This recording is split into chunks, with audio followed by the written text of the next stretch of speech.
أعوذ بالله من الشيطان الرجيم بسم الله الرحمن الرحيم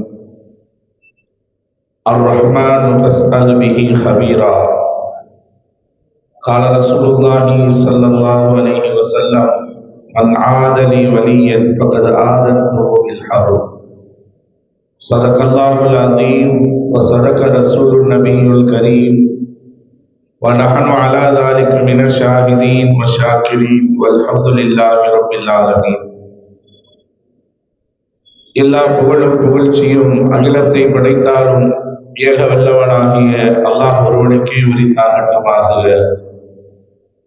நமது உயிருக்கும் உயிரான உயிரினும் மேலான கருணையே உருவான கண்மணி நபிகள் நாயகம் ஸல்லல்லாஹு அலைஹி வஸல்லம் அவர்கள் மீதும் அன்னாரின் பாக்கியம் நிறைந்த குடும்பத்தார்கள், தோழர்கள், சாலிஹீன்கள், நாதாக்கள், நல்லோர்கள், குறிப்பாக இங்கே சங்கமித்திருக்கின்ற நம் அனைவர்கள் மீதும் அல்லாஹ்வுடைய வற்றாத கருணையும் கிருபையும் பேரருளும் பேருபகாரமும் என்றும் எப்பொழுதும் நின்று நிலவட்டுமாக. ஆமீன். இறையில்லமா காபாவையும் அருமை நாயகம் ஸல்லல்லாஹு அலைஹி வஸல்லம் அவர்கள் மறைந்து வாழ்கின்ற புனிதமிக்க ரவுலாவையும் மீண்டும் மீண்டும் தரிசிக்கக்கூடிய பாக்கியத்தை, ஹஜ்ஜுடைய நசீவை அல்லாஹ் நம் அனைவர்களுக்கும் தந்தல் புரிவானாக. சங்கை பொருந்திய இந்த மஜ்லிஸிலே பேசுவதற்கும் கேட்பதற்கும் வாய்ப்பளித்தது போல வாழ்க்கையிலே அமல் செய்யக்கூடிய நற்பாக்கியத்தையும் அல்லாஹ் நமக்கு தந்தல் புரிவானாக. ஆமீன்.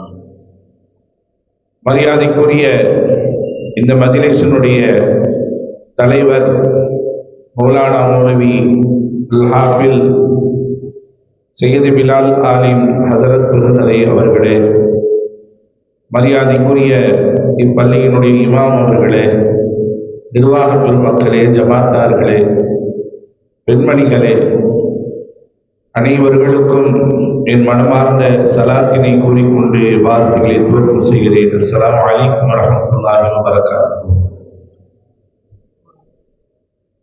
மாஷா அல்லாஹ், ஒவ்வொரு வருடமும் 12 நாள் தொடர்படியாக மீலாது நபியை தொடர்ந்து ரோது நாயகத்தினுடைய இந்த நினைவு பெருவிழாவினுடைய சொற்பொழிவு நிகழ்ச்சிகள் ஒவ்வொரு ஆண்டும் சிறப்பான முறையிலே நடைபெற்று வருவதை பார்த்து கொண்டிருக்கிறோம். அல்ஹம்துலில்லாஹ். அல்லாஹ் இந்த நிகழ்வை, இந்த நிகழ்ச்சியை கியாமத்து நாள் வரும் வரைக்கும் தொடரச் செய்வானாக.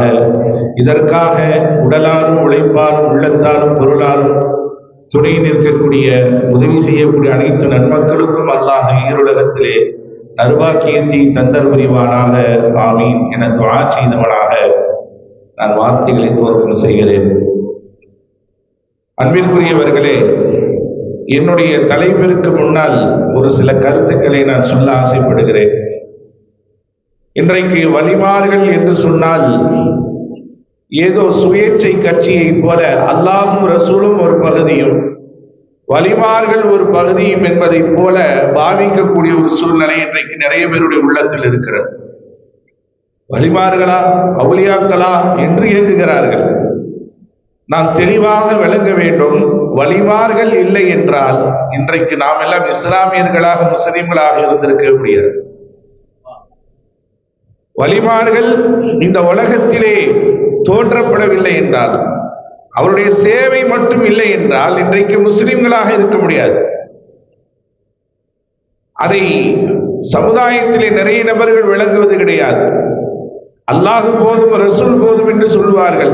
அல்லாஹும் ரசூலும் அந்த காலத்தில் அல்லாஹுடைய தூதர் ஸல்லல்லாஹு அலைஹி வஸல்லம் அவர்கள் 14 நூற்றாண்டுக்கு முன்னாடி வாழ்ந்தார்கள். இறை செய்தியை பெற்று தந்தார்கள். ஆனால் அதை இன்றைக்கு உலகளாவிய அளவிற்கு கொண்டு வந்து சேர்த்தவர்கள் வலிமார்கள் இல்லையா? அல்லாஹ் குர்ஆனிலே வலிமார்களை பற்றிய சுசமான செய்திகளை சூரத்துல் ஃபாத்திஹாவிலே அடக்கி வைத்திருக்கிறார். என்ன செய்தி? இஹ்தினஸ் ஸிராத்தல் முஸ்தகீம், யா அல்லாஹ் எங்களை நேரான வழியிலே நடத்தாட்டுவாயாக என்று கேட்க சொன்ன ரப்பு யாருடைய பாதை என்பதை அல்லாஹ் தெளிவுபடுத்துகிறான். ஸிராத்தல்லதீன அன்அம்த அலைஹிம், நீ யாரின் மீது அருள் பாலித்தாயோ அந்த நல்லோர்களின் வழியிலே எங்களை நடத்தாட்டுவாயாக என்று அல்லாஹ் சொல்லுகிறான். கவனிக்க வேண்டும், குர்ஆனுடைய வழியிலே என்னை நடத்தாட்டு என்று அல்லாஹ் என்று சொல்லல. நபிமார்களுடைய பாதையிலே எங்களை நடத்தாட்டு என்று அல்லாஹ் சொல்ல. சிராத்தல் லதீன அன்அம்த அலைஹிம், அந்த அன்அம்த அலைஹிம் அருள்பாலிக்கப்பட்டவர்கள் என்றால் யார்? வலிமார்கள் தான். வலிமார்களுடைய எண்ணிக்கை அக்காலத்திலும் இக்காலத்திலும் எக்காலத்திலும் இருக்கும். இதான் அசல் நோக்கம். சுருக்கமா சொல்லணும்னா, உலகத்தில் அனுப்பப்பட்ட நபிமார்கள் எத்தனை சொல்லிடலாம். உலகத்தில் அனுப்பப்பட்ட நபிமார்கள் எண்ணிக்கை 1,24,000. உலகத்தில் இறக்கப்பட்ட வேதம் எத்தனை? 4 வேதம்: தௌராத், இன்ஜீல், ஜபூர், குர்ஆன். ஆனா உலகத்திலே அனுப்பப்பட்ட வலிமார்களுடைய எண்ணிக்கை எத்தனை சொல்ல முடியாது. நபிமார்களை கணக்கிட்டுக் கொள்ளலாம், வேதங்களை கணக்கிட்டுக் கொள்ளலாம், வலிமார்களை கணக்கிட்டுக் கொள்ள முடியாது. ஸல்லல்லாஹு அலைஹி வஸல்லம் அவர்கள் வஃபாத்தானதற்கு பின்னாடி இந்த பூமி அழுதுச்சான். காத்தமுன் நபி, இறுதி நபி அவர்கள் வந்தார்கள், விடைபெற்று சென்று விட்டார்கள். எதற்காக அழுதது என்றால், இவ்வளவு காலமாக நான் நபிமார்களை சுமந்து கொண்டிருந்தேன். ரசூலுல்லாஹ்வுடைய வருகையோடு இனி நபிமார்கள் வருகை என்பது கிடையாது. இதற்கு பின்னால் நான் நபியை சுமக்கக்கூடிய, நபிமார்களை சுமக்கக்கூடிய பாக்கியத்தை இல்லாமல் போய்விட்டது எனக்கு என்று பூமி அழுததாம். அல்லாஹ் இந்த பூமிக்கு சொன்ன வார்த்தை என்ன தெரியுமா? இனி நபிமார்கள் வரவில்லை என்றாலும் வலிமார்கள் உன்னிடத்திலே வருவார்கள். நீ இனிமேல் வலிமார்களை சுமக்கக்கூடியதாக இருப்பாய் என்று பூமிக்கு அல்லாஹ் செய்தி அறிவித்தார். வலிமார்களுடைய வருகை என்பது இந்த உலகத்திலே தீன் பரவுவதற்கு முக்கியமான காரணம் என்பதை நாம் தெளிவாக விளங்க வேண்டும். எந்த மார்க்கத்தை உலகமெல்லாம் கொண்டு வந்து சேர்த்தாங்களோ இன்னைக்கு அந்த வலிமார்களை இன்னைக்கு விமர்சனம் பண்றாங்க. ஆனா ஒன்னே ஒண்ணு, மௌலானா ரூமி ரஹ்மத்துல்லாஹி அலைஹி சொல்லுவாங்க, வலிமார்களை திட்டுபவர்கள் எல்லாம் நாசமாகி விடுவார்கள் என்பதல்ல, யாரெல்லாம் நாசமாக வேண்டும் என்று நாடுகிறார்களோ அவருடைய நாவிலிருந்து தான் வலிமார்களை திட்ட ஆரம்பிப்பார்களாம். எப்படி வச்சிருக்காங்க பாத்தீங்களா? அல்லாஹ் வலிமார்களை விமர்சனம் செய்பவர்கள் அழிந்து விடுவார்கள் அல்ல, யார் அழிந்து போக வேண்டும் என்று அல்லாஹ் நாடிவிட்டானோ அவர்களுடைய நாவிலிருந்தே வலிமார்கள் சம்பந்தமான விமர்சனங்கள் வெளிப்படுமாம். அல்லாஹ் அந்த நிலையை விட்டு நம்மை பாதுகாத்தல் புரிவானாக. அருமையானவர்களே, என்னுடைய தலைப்பு வலிமார்கள் இறைநேசர்கள் செய்த போதனைகள் என்ன, அவங்க செஞ்ச இந்த சமுதாயத்திற்கு சொன்ன அட்வைஸ் ஏராளம் இருக்கிறது. ஒரு சில விஷயங்களை உங்களுடைய கவனத்திற்கு நான் கோடிட்டு காட்டி நிறைவு செய்கிறேன். காத்தமுல் ஹசன் ரஹ்மத்துல்லாஹி அலைஹி வலிமார்களில் மிகவும் பிரசித்தி பெற்றவர்கள் இவர்கள். காத்தமுல் ஹசன் இவர்களிடத்திலே வந்து கேட்கப்பட்டதாம், உங்களுடைய வாழ்நாட்களை எப்படி நீங்கள் கழித்தீர்கள், உங்களுடைய வாழ்நாட்களிலே பயணித்த அந்த பயணம் எப்படி இருந்தது, எதை கொண்டு உங்களுடைய வாழ்நாளை கழித்தீர்கள் என்று ஒரு கேள்வி கேட்டார்கள். அதற்கு காத்தமுல் ஹசன் ரஹ்மத்துல்லாஹி அலைஹி அவர்கள் 4 பதிலை சொன்னார்கள். அந்த 4 பதில் என்ன என்பதைத்தான் நாம் பார்க்க இருக்கிறோம். வல்லவன் அல்லாஹ் தஆலா கேட்கக்கூடிய பாக்கியத்தை போல அமல் செய்யக்கூடிய பாக்கியத்தை தந்தல் புரிவானாக. அம்ர் இப்னு அல் கைஸ் ரஹ்மத்துல்லாஹி அலைஹி சொல்லுவாங்க, இவங்க பெரிய மகான் இறைநேசர்கள் தான், அவங்க சொன்ன ஒரு உபதேசத்தோட உள்ள போகலாம். இதான் சமிஅத்து பில் கைரி, ஒரு நல்லறங்களை, ஒரு நல்ல செய்திகளை நம்ம காதுல வாங்கணும் அப்படின்னா ஃபஅமல் பிஹி வலவ் மர்ரத்த வாஹிதா, அது வாழ்க்கையில் ஒரு வாட்டியாவது அமல்ல கொண்டு வாங்கினாங்க. வாழ்க்கையில உபதேசம் கேட்கறது பெரிய விஷயம் இல்லை, அந்த உபதேசத்தை வாழ்க்கையில என்ன செய்யணுமா, அமல்ல கொண்டு வரணும். அதுதான் அசல். நிறைய பேர் என்ன செய்வாங்க, பயான்களை நல்லா விரும்பி கேட்பாங்க. அந்த பயானுக்கு போன, இந்த பயானுக்கு போன, அந்த அஜத்து பயான் சூப்பரா இருக்கு, எல்லாம் சூப்பரா இருக்குன்னுவாங்க. ஆனா காலையில சுபுக்கு அவுட்டு, தொழுகையில அவுட்டு, அப்ப பயானுடைய நோக்கம் என்னது? இபாதத் அமல் இல்லை அப்படின்னா பயன் கேட்டு வேஸ்ட். இன்னும் சில பேர், நிறைய பேர் அஜத்துக்கு மார்க் போட்டுக்கிட்டு இருப்பாங்க. இவர் ஒரு 70 மார்க் தேர்வார். இவர் அஜரத்துக்கு மார்க் போடுவாரு, அல்லாஹ் அவருக்கு மார்க் போட்டுட்டு இருப்பான். இவர் பயான் அவ்வளவு எடுப்படலையப்பா. பயானை பொறுத்தவரை ரெண்டே விஷயம் தான். ஒண்ணு புரிஞ்சிச்சா, புரியலையா. புரிஞ்சிச்சுன்னா அமல் செய்யணும், புரியலைன்னா எத்தனை வாட்டி வேணாலும் கேட்கலாம், விளக்கம் தர தயார். ஆனா இன்னைக்கு என்ன ஆச்சு? யாருப்பா பேசுறாரு? சரீரா, ஓகே, இவர் ஓகே. அவர்த்தி யாரு? அவர்லாம் வேலைக்கு ஆக மாட்டார், இவரு வேலைக்கு ஆக மாட்டார். வேலைக்காகிறது இங்க வேலை இல்லை, அமல்ல வரணும்.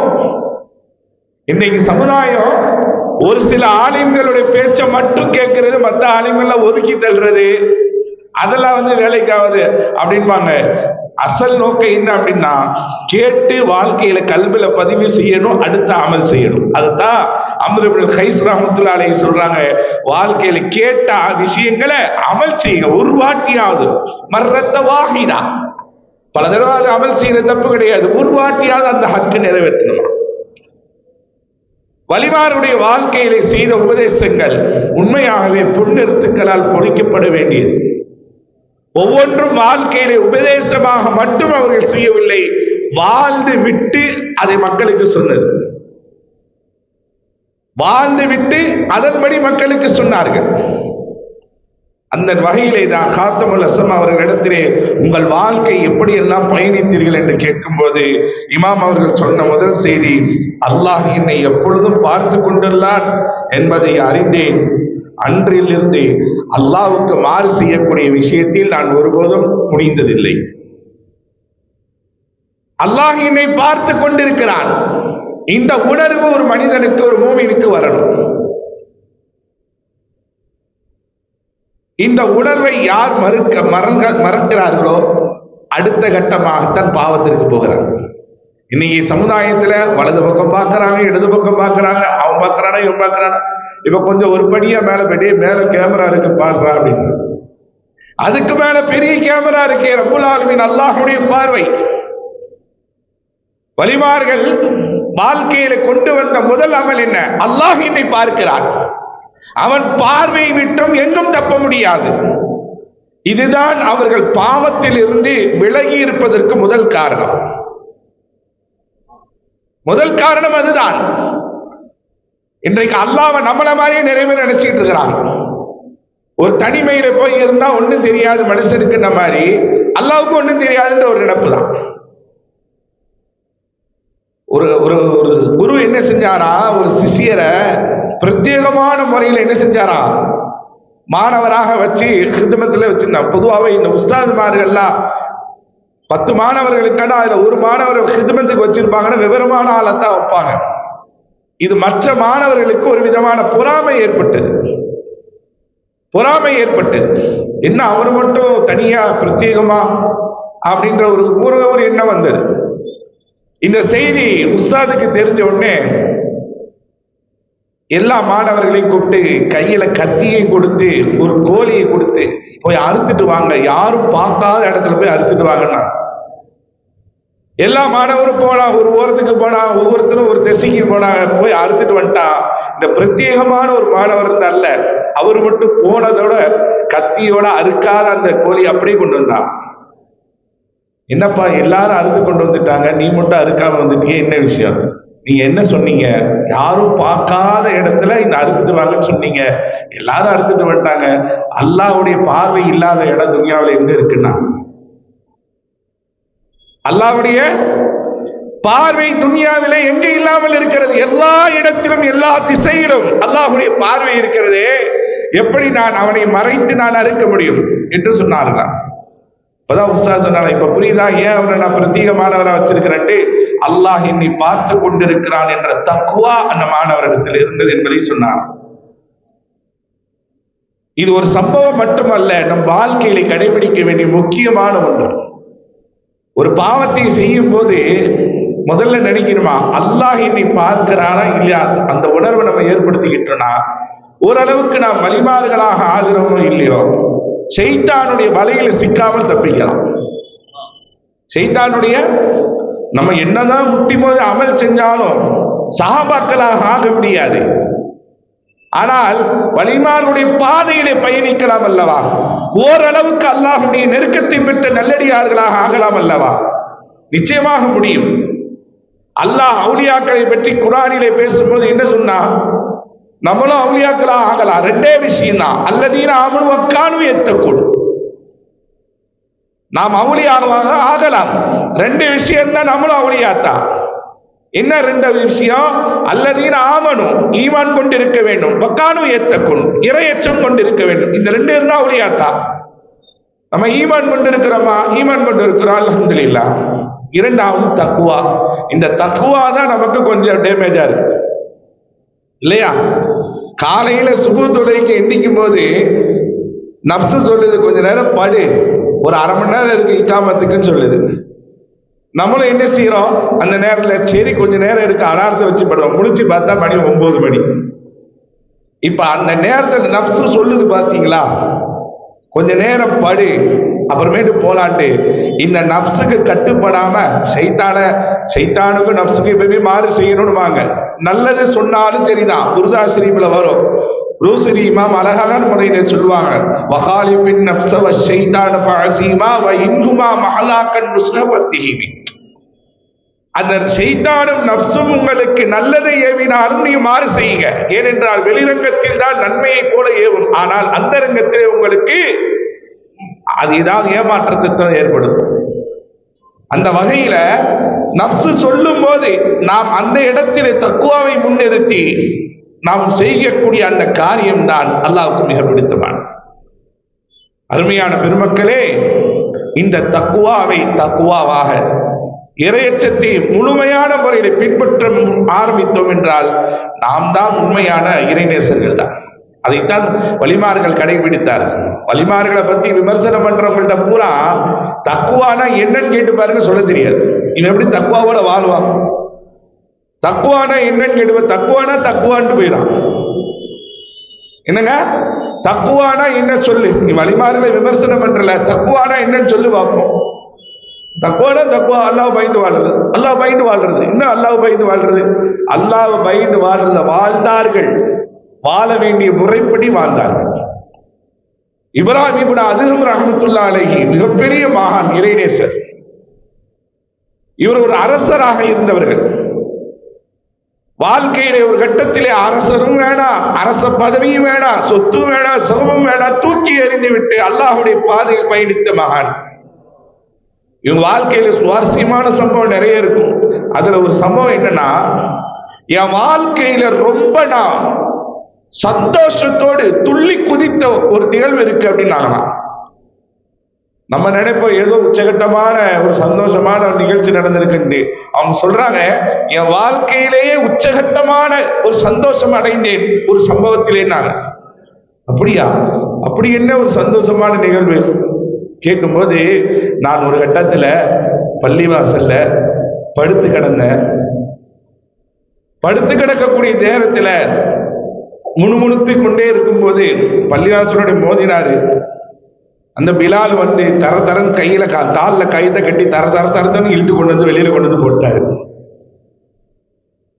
அந்த நேரத்தில் நான் அடைந்த ஆனந்தத்திற்கு அளவே இல்லைன்னா.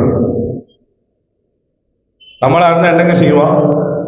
மறுநாள் மோதினார் அந்த பள்ளிவாசல இருக்க மாட்டாரு இல்லையா?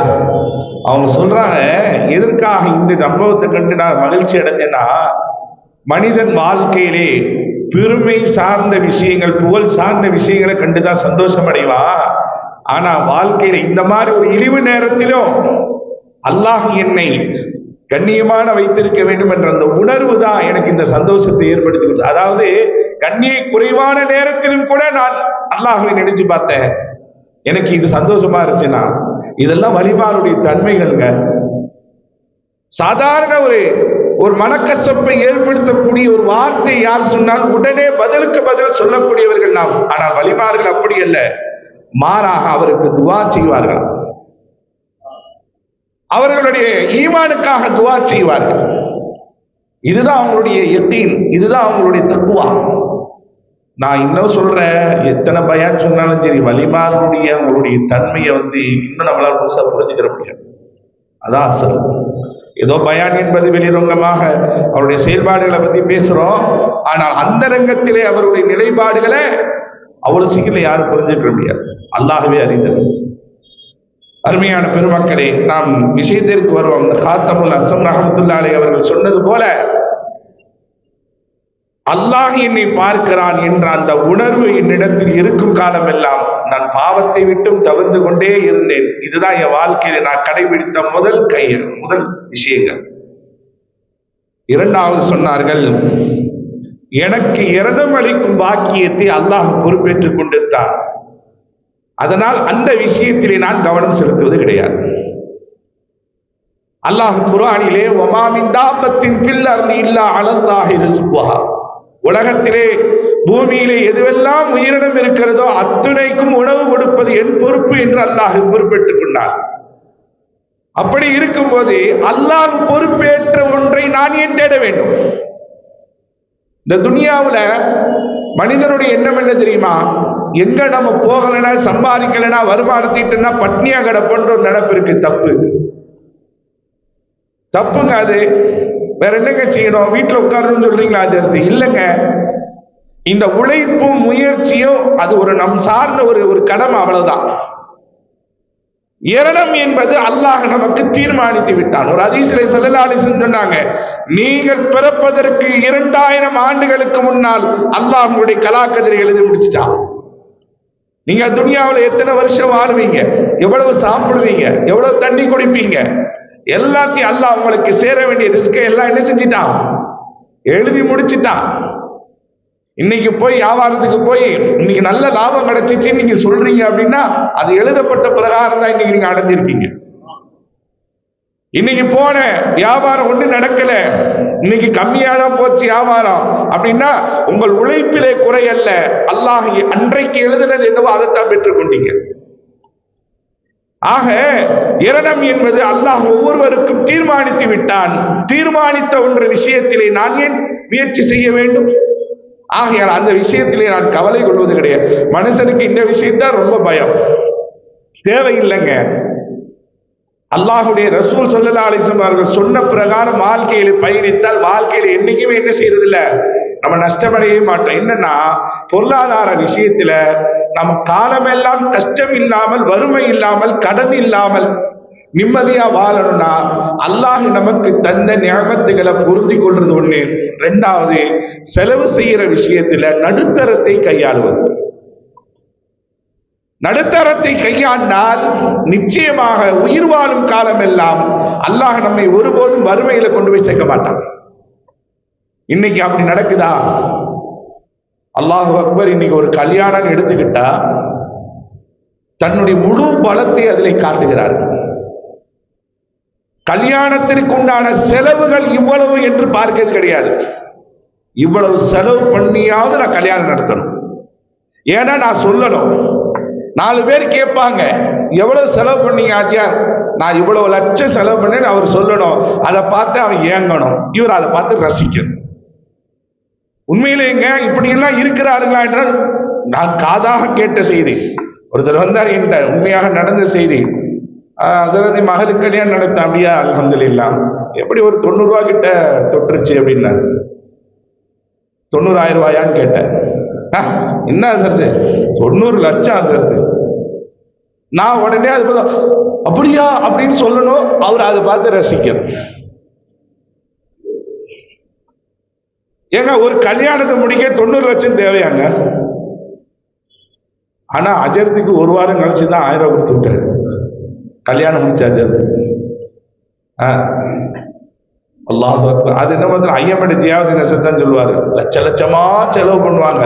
கல்யாணம் முடிச்ச அஜர்த்துக்கு எவ்வளோடா கொடுத்தா? 101 ரூபா கொடுத்தா 3 தேங்காய் அப்படின்னா. அதுல அஜர்த்துக்கு மோயதானுக்கு சண்டை. எனக்கு தான் 2 தேங்காய், அஜர்த்து முடிச்சுக்கிட்டானா. ஐயமடித்தியாவது நெசத் பயான்ல சொல்லுவாங்க, 101 ரூபா பண்ண ஏன்டா தலாக்கு நடக்காதுன்னு. அஜர்த்து வந்து குத்துபா ஓதி ஈஜாப் கபூல் பண்ணி துவா ஓதுனா மாப்பிள்ளை சேர்த்து விட முடியுமா? இன்னைக்கு பார்த்தா தன்னுடைய பலத்தை வெளிப்படுத்துவதற்காக உண்மையாகவே ஒரு மகானுக்கு கொடுக்கக்கூடிய அந்த செலவினங்கள்ல ஒரு ஏழை குமருடைய திருமணத்தை நடத்தி வச்சிடலாங்க. ஏகப்பட்ட கல்யாணங்களை நாம பார்த்திருக்கிறோம், கண்கூடாக பார்த்துக்கிட்டு இருக்கோம். ஏதோ குத்துமதிப்பாக சொல்லல. அதே போல ஒரு நிக்காவுல அல்லாஹ் போய் உட்கார்ந்து இருக்கிறோம். அது இந்த அசருக்கு முன்னாடி போய் உட்கார்ந்தா இது ஒரு பெரிய பலா. அவர் பூரா பெருமையா பேசுவார், நம்ம ஆமா போடணும். பண்றது தவறு, அது தெரிய மாட்டேங்குது. அதே போல ஒரு நிக்கால போய் உட்கார்ந்தாச்சு, அதுல எப்படி இருக்கு செட்டிங்ஸ்லாம் அப்படின்னா, அந்த மண்டப வாடகை இல்லை, மண்டபத்திலே மாப்பிள்ளை உட்காரக்கூடிய இந்த ஸ்டேஜினுடைய டெக்கரேஷன், மற்ற அந்த சேருக்கு போட்ட கவர், இது மட்டும் 4 லட்சம் ரூபாய். ஹக்கான வார்த்தை, கூடுதல் குறைவில்லை. மண்டப வாடகை இல்லை, மண்டப வாடகை தனி. மண்டபத்தினுடைய அந்த ஸ்டேஜிலே போடப்படக்கூடிய அந்த டெக்கரேஷன் யார் கற்றுக் கொடுத்தது? இந்த முறைகள்லாம் எந்த திருமணத்திலே எளிமை இருக்கிறதோ அந்த திருமணம் தான் பரக்கத் நிறைந்தது என்றார்கள் நபிகள் கோமான் ஸல்லல்லாஹு அலைஹி வஸல்லம் அவர்கள். இன்றைக்கு தன்னுடைய முழு சக்தியை இன்றைக்கு திருமணத்திலே காட்டக்கூடிய ஒரு நிலையை பார்க்கிறோமா இல்லையா? அதே போல நீங்க இளைஞர்களும் அப்படிதான் இருக்கிறாங்க. எதுக்காக நான் சொல்றேன்னா, வலிமாருடைய உபதேசங்கள்ல வாழ்க்கையில கடைபிடிக்க வேண்டிய முக்கியமான ஒன்று, பாவத்தை தவிர்த்திருக்க முதல் செய்தி என்னது? அல்லாஹ் என்னை பார்த்து கொண்டிருக்கிறான் என்ற அந்த முதல் செய்தி. இரண்டாவது செய்தி, வாழ்க்கையிலே பயணிக்கும் காலம் எல்லாம் யாரிடத்திலும் கையேந்தாமல், கடன் வாங்காமல், வறுமை கோட்டையை அடைந்து விடாமல் நெஞ்சை நிமிர்த்தி வாழ வேண்டும் என்றால் கையாள வேண்டிய இரண்டாவது செய்தி, அல்லாஹ் நமக்கு இரணம் தருவான். அதுல எந்த சந்தேகம் இல்லை. அல்லாஹ் கொடுத்த அந்த நேமத்தை சரியா பயன்படுத்தும். ஆற்றிலே ஒழு செய்தாலும் அளவாக செய்யுங்கள் என்று சொன்னவர்கள் நபிகள் கோமான் ஸல்லல்லாஹு அலைஹி வஸல்லம். ஆற்றுல தண்ணி போறது அது பாட்டுக்கு எவ்வளவு போவோம், ஆனா அதுல ஒழு செய்யும் போது கூட என்ன செய்யணுமா? அளந்துதான் செய்யணும். அது பாட்டுக்கு நிறைய இருக்குன்னு சொல்லி செய்யக்கூடாது. ஒவ்வொன்றுக்கும் அல்லாஹ்விடத்துல பதில் சொல்லி ஆகும். இன்றைக்கு இளைஞர்களுடைய நிலைப்பாடு என்ன தெரியுமா? ஒரு போன் வாங்குறது கூட, இந்த போன் எவ்வளவு தெரியுமா? அது 1,50,000 அப்படின்றான். 1,50,000. அதான் சொன்ன இல்லையா, அது சொல்லும் போது மொத்தம் அப்படின்னு அப்படியே ஹார்ட் அட்டாக்ல சித்தாலும் இவனுக்கு ஒரு சந்தோஷம் தான். நம்ம ரேட்டை சொன்னோடனே அவனு மயங்கிட்டான்ட்டு. தேவையா? காலில் மாற்ற செருப்பு. அன்னைக்கு ஒருத்த பள்ளியாசல் வெளியில நின்று இப்படியே நின்றா, என்னப்பா நிற்கிற அப்படின்னா, இல்ல ஷூ செருப்பு தெரிஞ்சு தொலைஞ்சி போச்சுங்க. சரி பரவாயில்ல வாங்கிக்கலாம். 6,000 ரூபாய் தெரியுமா உங்களுக்கு அப்படின்னா, காலில் மாற்ற செருப்பு. நான் சொல்றது எதுவுமே கட்டுக்கதை இல்லைங்க, நடந்த நிகழ்வு. 6,000 ரூபாய் செருப்பை ஏன்பா போட்டு வந்த? முதல்ல ஏன் வாங்கின? இது ஆடம்பரம் இல்லையா? செருப்பை போய் 6,000 ரூபாய் வாங்கின. சரி வாங்கின, வீட்டுல பத்திரமா ஷோகேஸ்ல வச்சிருக்கணும். இன்னும் யாரும் பள்ளியாசல் போட்டு வர சொன்னா போக மாட்டீங்க. நான் ஜிம்மாவை முடிச்சுக்கிட்டு எனக்கு ஷூ வேணும் அப்படின்னா, ஜிம்மாவில் ஏலான் பண்ண முடியும்? போ, அல்லாஹ் உனக்கு தந்த நசீபாதான் அப்படின்னு. இந்த மாதிரி உச்சந்தலையிலிருந்து உள்ளங்கால் வரைக்கும் அனுபவிக்கக்கூடிய கண்ணாடியிலிருந்து, வாட்சிலிருந்து, போனிலிருந்து, டிஷர்ட்ல இருந்து, பேண்ட்ல இருந்து, அல்லாஹ் அக்பர், எல்லாம் எல்லாம் எல்லாம் பணம் இருக்கிறது என்பதற்காக ஆடம்பர செலவினங்கள். வலிமார்கள் வாழ்க்கையிலே கொஞ்சம் கவனித்து பாருங்கள். ஒவ்வொன்றும் அல்லாஹ்வுடைய நியமத்தை நியமத்தாக பார்த்து அனுபவித்தார். அவங்க வாழ்க்கையில சிக்கனம் இருந்துச்சுங்க, அந்த சிக்கனப்படுத்தி ஏழை எளியவர்களுக்கு வாரி வழங்கினார். ஆனால் இன்றைக்கு அப்படி அல்ல. இன்னைக்கு இந்த பயான்லாம் சொன்னாலும் கூட, அசத்தே இதெல்லாம் பயான்லாம் சொல்லாதீங்க, அது எங்கள் நாங்க அல்லாட்ட பார்த்துக்கிறோம் அப்படின்றான். கடைசி நேரத்தில் துவாவுக்கு இங்கதானே வர வேண்டியது இருக்கு. நாங்கெல்லாம் எப்படி தெரியுமா வாழ்ந்தோம் அசத்து? இப்பதான் ஒண்ணு இல்லாம போயிட்டு. ஏன் ஒண்ணு இல்லாம போச்சுன்றது தெரியுமா? அது ஒன்னாலதான் போச்சு. வாழ்க்கையில என்னைக்குமே நடுத்தரத்தை ஹைருல் உமூரி அவ்சாத்துஹா. நபிகள் நாயகம் ஸல்லல்லாஹு அலைஹி வஸல்லம் சொன்னாங்க, உங்கள் வாழ்க்கையில எல்லா கட்டத்திலும் நடுநிலையை கையாளுங்கள், அது உங்களுக்கு ஹைராகவும் பரக்கத்தாகவும் இருக்கும் என்றார்கள் நபிகள் கோமான் ஸல்லல்லாஹு அலைஹி வஸல்லம் அவர். வருகின்ற பரக்கத்தை, வருமானத்தை அல்ஹம்துலில்லாஹ் அல்லாஹ் எனக்கு இதைத்தான் நாடி இருக்கிறான், அதை வச்சு நீங்க வாழுங்க, ஒரு நிம்மதியான ஒரு வாழ்க்கை கிடைக்கும். அதாவது பொருளாதாரம் கிடைப்பது மட்டும் வசதி அல்ல, நமக்கு வரக்கூடிய ஒரு பெரும் நோயை அல்லாஹ் இல்லாம ஆக்கிறாம இருக்க, அதுவும் பொருளாதாரம் தான். பொருளாதாரம்ன்றது என்ன? மாசம் ஆனா 2 லட்சம் ரூபாய் 3 லட்சம் ரூபாய் சம்பளம் வாங்குறது மட்டும் இல்லைங்க, அல்லாஹ் நோய் இல்லாம நம்மளை வாழ வைக்கிறாம இருக்கு, அது ஒரு வகையில பொருளாதாரம் தான். எப்படின்றீங்களா? இந்த கிட்னி ஃபெயிலியர் ஆனவங்கள்ட்ட போய் கேட்டு பாருங்க தெரியும். வாரத்துல ஒரு நாள், வாரத்துல 2 நாள், வாரத்துல 3 நாள் டயாலிஸ் பண்றாங்கல்ல, அவங்கள்ட்ட போய் கேட்டு பாருங்க, என்னப்பா எப்படி இருக்கிற? கோடிக்கணக்கில் செல்வம் இருந்தாலும் டயாலிஸ்ன்ற பேர்ல காலையில போனாங்கன்னா நைட்டு வருவாங்க. அந்த ஒரு நாள் டயாலிஸுக்காக ஒவ்வொரு இடத்துலையும் 5000 10,000 வாங்குவாங்க. அன்று பூரா உடம்பெல்லாம் சல்லடை ஆக்கப்பட்டு அதாவுக்கு மத்தியே அன்னைக்குதான் போயிட்டு வந்து அன்னைக்கு நைட்டு தூங்கி 5 பேர் மறுநாள் ராக தர்மம், ஒரு 2 நாள் தான் ஒண்ணு, அடுத்த டயாலிஸ். உடம்பிலே அல்லாஹ் தஆலா ஒரு சதை துண்டைத்தான் வைத்திருக்கிறான். அது செயல்படக்கூடியதை 4 நர்ஸ் போட்டு 4 மிஷினை வச்சு செஞ்சுக்கிட்டு இருக்கிறான். அதெல்லாம் நினைச்சு பார்க்கும்போது தான் தெரியுது, அல்லாஹ் தஆலா பணத்தை தராமல் நோய் இல்லாத வாழ்க்கை வைத்திருக்கிறான் என்றால் இதுவே பெரிய பாக்கியம். ஆரம்ப காலகட்டம் அதான் நான் அடிக்கடி சொல்லுவது பயான்ல, ரொம்ப முட்டி மோதிலாம் இரவு பகல் பார்க்காம, வெயில் மழை பார்க்காம, குடும்பங்களை விட்டு போட்டு அப்படிலாம் சம்பாதிக்க வேணாங்க. ஓரளவுக்கு ஒரு உழைப்பு, ஒரு முயற்சி, அல்ஹம்துலில்லாஹ். அதற்கு பின்னாடி இபாதத், அல்லாஹ்வுடைய சிந்தனை, குடும்பத்தார்களுடைய நேரம் ஒதுக்குதல், உறவுகளோடு ஒட்டி உறவாதல், இதுதான் வாழ்க்கை. இன்னைக்கு என்ன பண்றாங்க தெரியுமா? Busy, full busy. ஆரம்பத்தில் ஃபுல் பிஸின்ட்டு கடைசி நேரத்துல மனைவி இல்லாம, மக்கள் இல்லாம, உறவு இல்லாம துட்டோட மட்டும் வாழ்ந்துகிட்டு இருக்கிறான். அந்த நேரத்தில் என்ன செய்வாங்க? இபாதத்தை செய்ய முடியல. அதெல்லாம் விரிவா பேசுறது கூடாது, ஏன்னா ஒவ்வொருத்தரையும் சார்ந்த மாதிரி ஆயிருமேட்டா. இதெல்லாம் கண்கூடாக பார்க்கும்போது அல்லாஹ் எவ்வளவு நியமத்துகளை நமக்கு வச்சிருக்கிறான்றது உணர முடிகிறது. நம் குழந்தைகளை அல்லாஹ் நல்ல விதமாக பிறக்க வைத்து வாழ வைத்துக் கொண்டிருக்கிறான் என்றால் அது ஒரு பெரிய நியமத். அல்லாஹ் சில பேரை சோதிக்கணும்னு நினைச்சான்னு வைங்களேன், புது நோயை கொடுத்து ஆஸ்பத்திரி அலையிடுவான். அல்லாஹ் அந்த நிலையை நம்ம ஆக்காம, பொருளாதாரத்தை அப்படி செலவு செய்யாமல் அளவோடு கொடுத்து வாழ வைக்கிறான்னா அதுக்கு நன்றி செலுத்து. இன்றைக்கு நிறைய நபர்கள் ஷரியத்திற்கு மாற்றமான பயணத்தை மேற்கொண்டு தோல்வியை சந்தித்து கடைசியாக மண்டியிட்டவர்கள் அதிகமானவர்கள், கண்கூடாக பார்க்கிறோம். ஆகையால் பொருளாதார விஷயத்திலே நடுத்தரத்தை கையாள வேண்டும். அல்லாஹ் ரசூலுக்கு பிடிக்காத அந்த விஷயத்திலே நாம் பயணிக்க கூடாது. இதுதான் ஹாத்தமுன் நஸ்ரம் அவர்கள் சொன்ன 2வது உபதேசம். 3வது செய்தியை சொன்னார்கள், நான் இறைவன் என் மீது சுமத்திய கடமைகளை என்னை அல்லாது வேறு யாரும் செய்ய மாட்டான், நான் தான் செய்யணும். இல்லையா? தொழுக நான் தான் தொழுகணும். எனக்கு பதில் எங்க அப்பா தொழுவ மாட்டார், எங்க அம்மா தொழுவ மாட்டார், என் புள்ள தொழுவாது. ஏன்? அவங்க மீது கடமை இருக்கு. அப்ப அந்த கடமை நான் செய்தாக வேண்டும் என்ற உணர்வை நான் ஏற்படுத்தி கொண்டேன். அன்றையிலிருந்து எந்த இபாதத்துகளையும் விடுறது கிடையாது. சில பேர் ஒருத்தர் சொல்லுவாங்க, கடைசி காலகட்டத்தில் பார்த்துக்கலாம் அப்படின்ற கான்செப்ட்லயே சில பேர் வாழ்வாங்க. நம்ம நினைப்போம் அல்லாஹ் மன்னிக்க கூடியவன், அது வேறு விஷயம். இந்த கடைசி நேரத்தில் இபாதத்து செய்யறது அப்படின்ற டார்கெட் யாருக்குமே இருக்கக்கூடாது. தொழுகை, இபாதத் எல்லாம் கடமையாகுது எப்பங்க? 15 வயசு ஆண்களுக்கு. பெண்களுக்கு பருவ வயதை அடைந்து விட்டால் அன்று முதல் அவர்களுக்கு எல்லாம் கடமையாகிறது. எப்ப முடியுது? வஅபுது ரப்பக ஹத்தா யஅதியக்கல் யகீன், மவுத் வரைக்கும். இந்த சண்டே ஹாலிடே மாதிரிலாம் இபாதத்துக்கெல்லாம் கிடையாது. இன்னும் சொல்ல போனா சண்டேல தான் அதிகமா இபாதத்து பண்ணணும். விடுமுறை நாட்கள்ல தான் அதிகமா கூடுதலான நஃபிலான வணக்கம் செய்யணும். வாரம் பூரா வந்துகிட்டு இருப்பார், திடீர்னு பார்த்தா சண்டே லீவ் சார், இபாதத்துக்கே லீவு. பார்க்கிறோமா இல்லையா? வாரத்துல 6 நாள் தொழுவார்.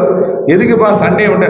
ஸ்கூல் இல்லை, அதனால நாங்க ராகத்தா தூங்கி 10 மணிக்கு தான் எந்திரிப்போம். ஏதோ ஒரு நாள் அசதியிலே தூங்கினால் பரவாயில்ல, வாரம் வாரம் வசதியிலே தூங்கிட்டு இருக்கியப்பா. இபாதத்துக்கு லீவ் என்பதெல்லாம் கிடையாது. அல்லாஹ் சில நேரத்தில் நமக்கு வாய்ப்பை கொடுக்கிறான் என்றால் இபாதத்தை செய்கிறானா என்பது பார்க்கிறதுக்கு தான். அந்த இபாதத்துகளை நாம் தான் செய்ய வேண்டும், மற்றவர்கள் நமக்காக ஒருபோதும் செய்ய மாட்டார்கள். விடுமுறை என்பது கிடையாது, எல்லா காலத்திலும் இபாதத்துகள் செய்து கொண்டே இருக்கணும். அதனாலதான் தொழுகையில ஒலு இல்ல, ஒலு செய்ய முடியாது, தண்ணி இல்ல, சரி தொழுகையை விட்டு நல்லா சொல்லல, டைம் செஞ்சாவது தொழு. நான் பயணத்துல போறேனே, 4 ரக்காத்த 2 ரக்காவது சுருக்கி தொழு. நின்று தொழுவ முடியலையே, உட்கார்ந்துட்டாவது தொழு. உட்கார்ந்துட்டு தொழுவ முடியல, படுத்துட்டாவது தொழு. ஆக தொழுவதாக வேண்டும் என்பதைத்தான் அல்லாஹ் சொல்லுகிறான். வெளியே நீ சரி தொழுவாம விட்டுரு பரவாயில்ல என்று அல்லாஹ் ஒருபோதும் சொல்லலையே. ஆக சில நபர்கள் கடைசி காலகட்டத்தில் பார்த்து கொள்ளலாம் என்ற ஒரு வைராக்கியத்தோடு இருப்பார்கள். அது தவறு. அதைத்தான் ஹாத்தமுல் அஸம் சொல்லுகின்றார்கள், எனக்கு சாட்டப்பட்ட கடமையை நான் தான் செய்தாக வேண்டும். என்னை தவிர வேறு யாரும் எனக்காக செய்ய மாட்டார்கள், செய்யவும் மாட்டார்கள். செய்தாலும் அது கபூலியத் இல்லை. பாத்திமா நாயகி ஸல்லல்லாஹு அலைஹி வஸல்லம் சொன்னாங்க, பாத்திமா, உன் தந்தை நபி என்பதற்காக நீ இபாதத்திலே குறையை ஏற்படுத்தி விடாதே, குற்றத்தை செய்து விடாதே. ஸல்லல்லாஹு அலைஹி வஸல்லம் சொன்ன வார்த்தை. உன் தந்தை ஒரு நபி என்பதற்காக. பாத்திமா நாயகி அப்படி அல்ல, இது உலகத்திற்காக நபி அவர்கள் சொன்ன வார்த்தை. உன் தந்தை நபி என்பதற்காக சொர்க்கம் சென்று விடலாம் என்று நினைக்காத, உன்னுடைய கபருக்கு நீதான் இபாதத்தை செய்யணும். உன் மறுமை வாழ்க்கைக்கு நீதான் உனக்குண்டான தயாரிப்பை செய்ய வேண்டும் என்று நபிகள் கோமான் ஸல்லல்லாஹு அலைஹி வஸல்லம் அவர்கள் சொன்னார்கள். இப்ப வாழ்க்கையில அதே போல ஹஜ்ஜி செய்யறதும் அப்படிதான். நிறைய பேர் என்ன செய்யறாங்க, ஹஜ்ஜி செய்யறதுக்கு உண்டான பொருளாதார வசதி இருக்கும், உடல் வசதி இருக்கும், எல்லாருக்கும் என்னங்க ஹஜ்ஜிக்கு போலையா அப்படின்னு கேட்டா, ஆமா அதை போயிட்டு வந்தா அன்று பிறந்த பாலகன்னு சொல்றாங்கல்ல, ஆமா, அதனால மிச்ச சொச்சத்தெல்லாம் பண்ணிட்டு மொத்தமா போயிட்டு வரலான்னு. அன்று பிறந்த பாலகனாக வருகிறார் ஹஜ்ஜிக்கு போயிட்டு வர ஆஜிகளுக்கு அந்த சிறப்பு சொன்னாங்க ரசூலுல்லாஹ். அப்ப அவர் என்ன விளங்கியிருக்காருன்னா, போயிட்டு வந்தா பாவம் செய்ய முடியாது, அன்று பிறந்த பாலகன் ஆக முடியாது. அதனால இன்னும் ஒரு 10 வருஷத்துல, இன்னும் ஒரு 5 வருஷத்துல எல்லா ஹராமியும் செஞ்சுட்டு மொத்தமா போயிட்டு வந்துட்டோம்னா கழுவிருக்கும்ல அல்ல. எப்படியெல்லாம் ஹதீஸ விளங்குறாங்க. உண்மையிலேங்க சில பேர் இப்படி இருக்காங்க, ஹஜ்ஜிக்கு போகணும்னு ஆசை, அப்புறம் ஏன் போகாம இருக்க, அங்க போன மொட்டை அடிக்கணுமாமே. மொட்டை அடிப்பதுக்கு ஒரு காரணம், முடி இறக்கிறதுக்கு நான் விரும்பல, இப்படி எல்லாம் காரணம் வைத்துக் கொண்டு வேற எப்பதாம்பா செய்வா, இன்னொரு 10 வருஷம் போட்டோம், ஒரு 15 வருஷம் போகட்டும். நான் ஓதக்கூடிய காலகட்டத்தில் மதரசா மாணவர்களுக்கெல்லாம் ஒரு தேநீர் வந்து கடையில தான் வந்து குடிக்கணும். சாயா குடிக்கிறதுக்கு ஒரு கடை இருக்கு. அவர் ஒரு முஸ்லீம் பாய் தான். அவர்கிட்ட வந்து நாங்களாம் மதரசா மாணவர்கள்லாம் டீ குடிக்கும் போது பேசிக்கிட்டே இருக்கும்போது, பாய் காலையில வெள்ளனையே எந்திக்கிறீங்க, டீ கடைக்கெல்லாம் வந்து டீ போடுறீங்க, ரொம்ப சந்தோஷம், அப்படியே ஃபஜ்ர் தொழுதுட்டு வந்து நீங்க ஆரம்பிக்கலாமே என்று சொன்னோடனே அவர் சொன்னாரு, பெரிய மகனுக்கு ஒரு மாப்பிள்ளை பொண்ணு பார்த்துக்கிட்டு இருக்கிறேன், அது வர நான் அமைஞ்சதுக்கு பின்னாடி, பொண்ணுக்கு மாப்பிள்ளை அமைஞ்சதுக்கு பின்னாடி, அதுக்கப்புறம் பையனுக்கு ஏதோ ஒரு வேலை செட்டில் ஆனதுக்கு பின்னாடி தொழுகை ஆரம்பிக்கலான்னு இருக்கேன்னு. தொழுகை அதுக்கப்புறம் தான் அவர் ஆரம்பிக்கிற வயசு 65 வயசுல தொழுகை ஆரம்பிக்கலான்னு இருக்கிறா அப்படின்னு. அப்படிலாம் இல்லை பாய், நீங்க தொழுகிறது தொழுவுங்க, அது பாட்டு நடக்கிறது நடக்கும், அல்லாஹ் பார்த்துக்கிடுவான். உங்க மகனுக்கு நல்ல வேலை கிடைக்கணும், உங்க மகளுக்கு நல்ல மாப்பிள்ளை அமையணும், அதுதானே, நீங்க இபாதத்துல இருங்க, அது பாட்டுக்கு நடக்கும், அதையே தொழுகை நிப்பாட்டணும் அப்படின்னு சொன்னா, அதெல்லாம் முடிச்சுட்டேன்னா ராகத்தா இருக்குமா தொழுகிறது. இது எதுக்காக நான் சொல்லுகிறேன் என்றால் குறைக்காக அல்ல. அதுக்கப்புறம் நம்ம சொல்றது சொல்லியாச்சு, அதுக்கப்புறம் விட்டாச்சு. அதுக்கப்புறம் நான் திரும்பவும் ஓதிய அந்த இடத்திற்கு போகும்போது, அந்த இடத்துக்கு போய் பார்க்கும்போது அவர் மகனார் உட்காந்து டீ ஆத்திக்கிட்டு இருந்தாரு. அப்ப கேட்டேன், பாப்பா எங்க? பாப்பா இறந்து 6 மாசம் ஆச்சு, வஃபாத்தாயிட்டாங்கன்னு. அதாவது தொழுகையை இந்த காலத்தில் ஆரம்பிக்கலாம் என்று அவர் திட்டம் போட்டாரு. ஆனா அந்த நேரத்தை உன் ஆயுசை நான் முடிச்சிருவேண்டான்னா அல்லாஹ் போட்டுருக்கான் திட்டம். கண்கூடாக நாங்கள் எல்லாம் பார்த்த செய்திகள் இதெல்லாம். இபாதத் என்பது நாம் நினைத்த நேரத்தில் செய்யக்கூடியது அல்ல, அல்லாஹ் சொன்ன மாதிரி செய்ய வேண்டும். அதனால்தான் ஹாத்தமுல் அஸம் அவர்கள் சொன்னார்கள், அல்லாஹ் என் மீது சாட்டிய கடமை நான் தான் செய்யணும், என்னை தவிர வேறு யாரும் செய்ய மாட்டார்கள், என்னுடைய இபாதத்துக்கு யாரும் பொறுப்பேற்க மாட்டார்கள் என்ற விஷயங்களை வாழ்க்கையில் 3ஆவதாக வைத்து பயணித்தேன். 4ஆவதாக சொன்னார்கள், என் முடிவு என்னை நோக்கி விரைந்து வந்து கொண்டிருக்கிறது என்ற நினைப்பை நான் ஒருபோதும் மறந்ததில்லை. அப்படின்னா என்ன அர்த்தம்? மவுத்து ஒவ்வொரு நாளும் என்னை நெருங்கி கொண்டிருக்கிறது என்ற நினைப்பை நான் மறந்ததில்லை. இன்னைக்கு நிறைய பேர் மவுத்தை மறந்துட்டாங்க. அதுவும் அப்படிதான், மவுத்து எப்ப அது 70 வயசு கிட்ட வரும்பா. இப்ப அதெல்லாம் கிடையாது. கொரோனா வந்துச்சு பாருங்க, அல்லாஹு அக்பர், எல்லாத்துக்கும் ஒரு ஆட்டம். மவுத்துனா என்னன்றது நிறைய பேர் விளங்கினாங்க.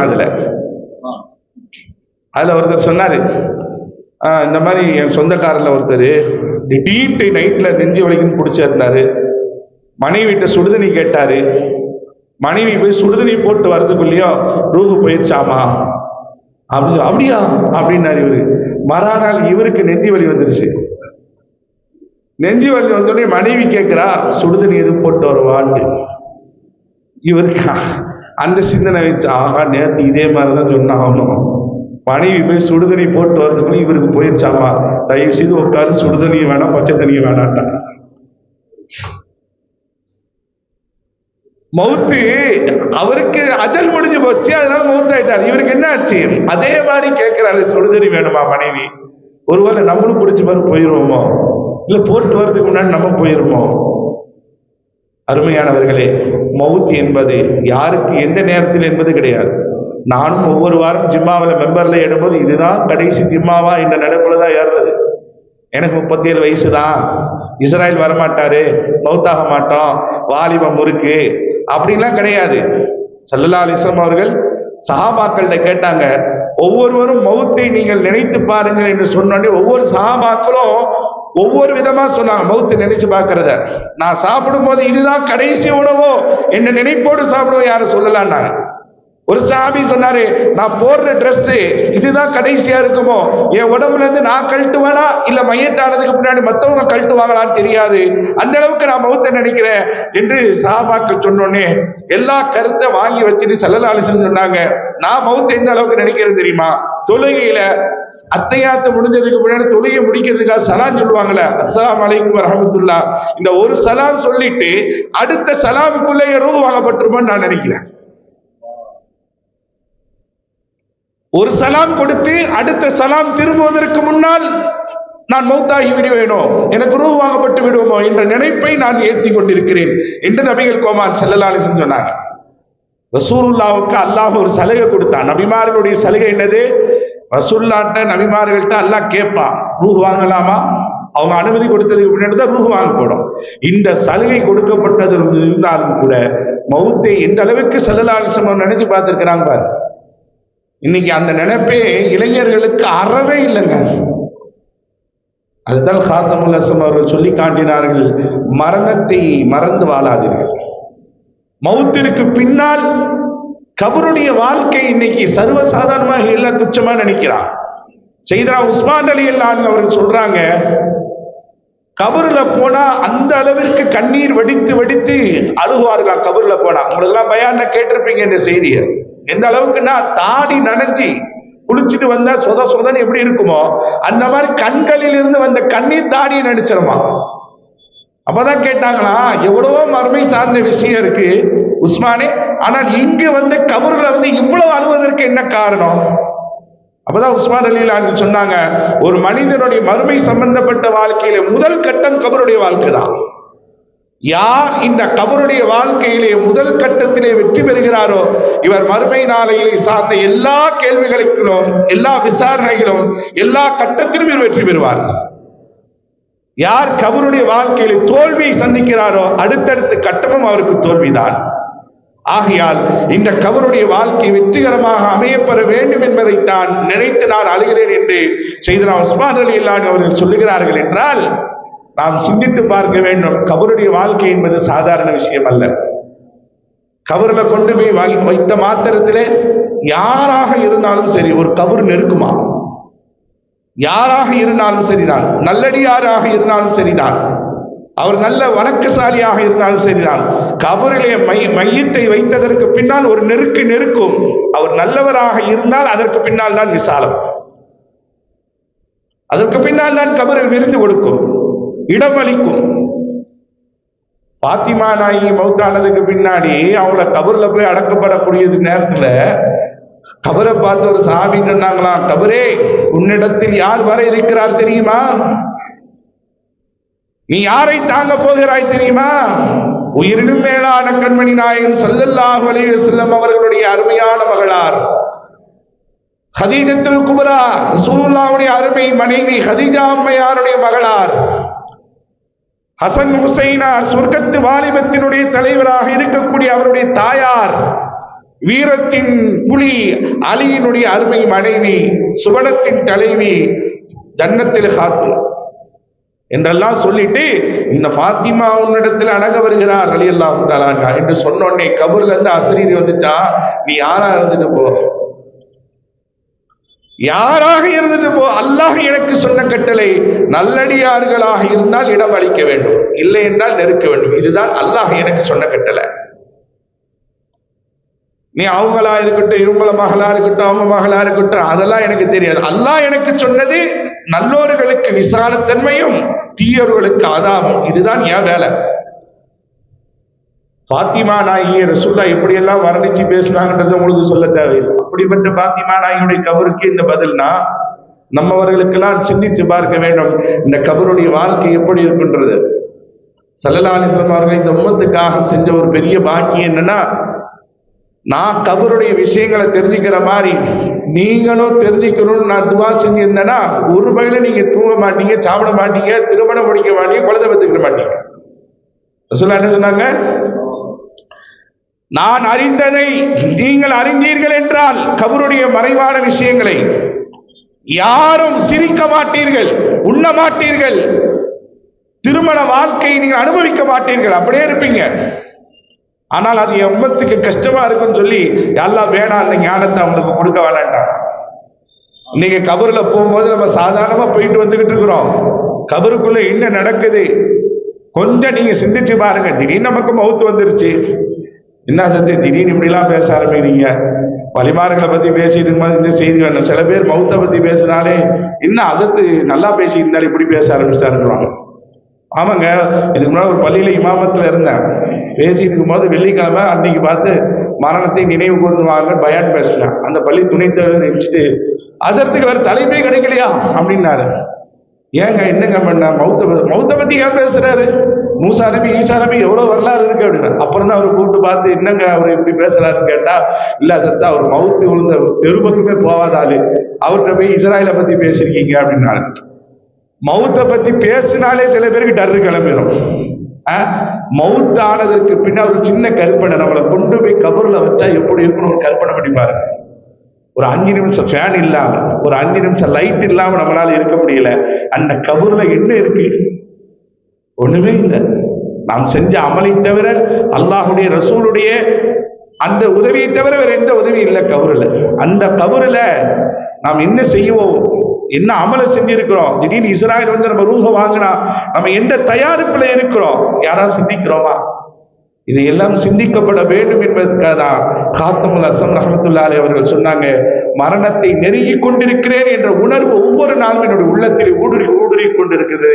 இதைத்தான் என் வாழ்க்கையிலே 4 விஷயங்களை கொண்டு நான் பயணித்தேன் என்று அழகான ஒரு உபதேசத்தை மக்களுக்கு சொன்னார்களாம். இந்த விஷயங்களை எல்லாம் நம்முடைய வாழ்க்கையிலே கொண்டு வரணும். இன்ஷா அல்லாஹ் இபாதத்துகளை நம்ம தான் செய்யணும், நம்மளை தவிர வேற யாரும் செய்ய மாட்டாங்க. நமக்கு நெருங்கி கொண்டிருக்கின்ற மௌத்தை யாரும் தடுக்கவும் முடியாது.